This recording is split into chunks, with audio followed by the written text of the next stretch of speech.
Welcome back to my channel again. This is the Burn 'em Up Squad, and today we are going over different species of bass. Yes.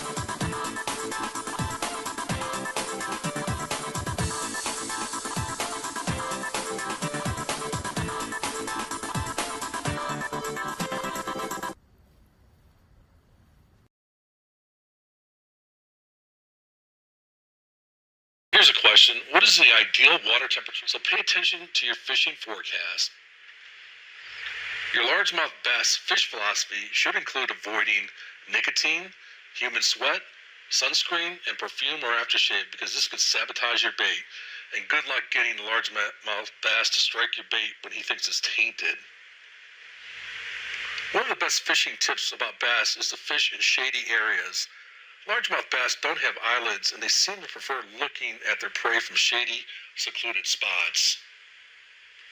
Do full-grown largemouth bass travel in packs like wolves?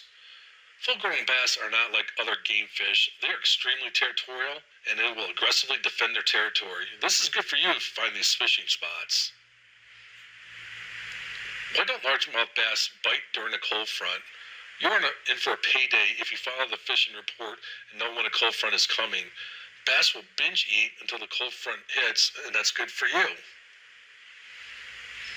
The largemouth bass have a great sense of hearing. Essentially, their whole body acts like an ear. This is how they catch their prey. At the same time, they don't like to hear unfamiliar noises, so keep quiet. Why do largemouth bass have a lateral line running along their body?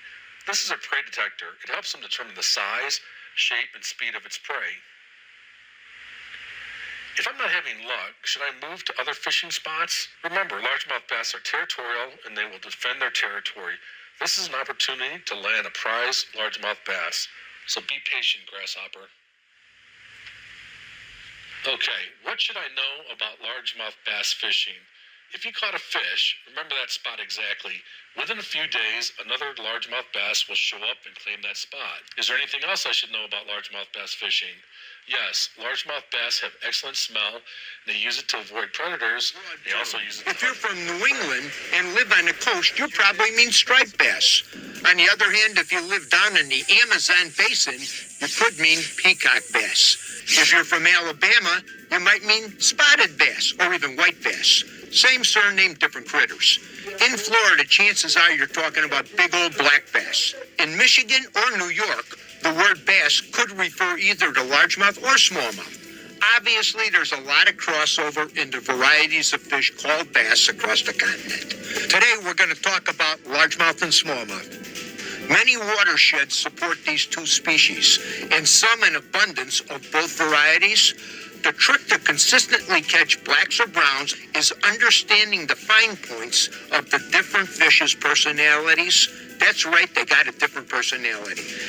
Each species has its own particular likes and dislikes. Call it attitude, for lack of a better term. And the better you understand the attitudes of each, the better your bite will be. A little bit better. There's some simple facts on natural lakes like we're fishing today that separate a largemouth from a smallmouth. First off, smallmouth are not nearly as negatively affected by unstable weather. Simply put, smallies don't appear to care that much about a weather change, especially in spring. Largemouth bass, on the other hand, if the weather goes south, they can be knocked for a loop. The so-called black bass is more temperamental when it comes to cool or cold water, and it takes them longer to recover from a cold front. Secondly, largemouth are considered more of a cover-oriented fish. They prefer being in weeds or wood if given the opportunity. Smallmouths will use cover as well, but they tend to prefer sparse weeds and rocks over thick weeds and tangled wood. Thirdly, smallmouths have an overall general preference for slightly cooler water than a largemouth and tend to be found in areas of the lake that fit that profile.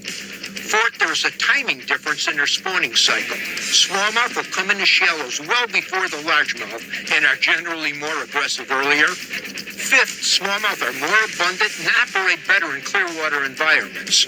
Largemouth, on the other hand, are more abundant and operate better in darker, dingy water. Again, I would like to stress that we're talking about largemouth and smallmouth in natural lakes. When it comes to rivers or reservoirs, that's a whole other planet with a whole different set of rules.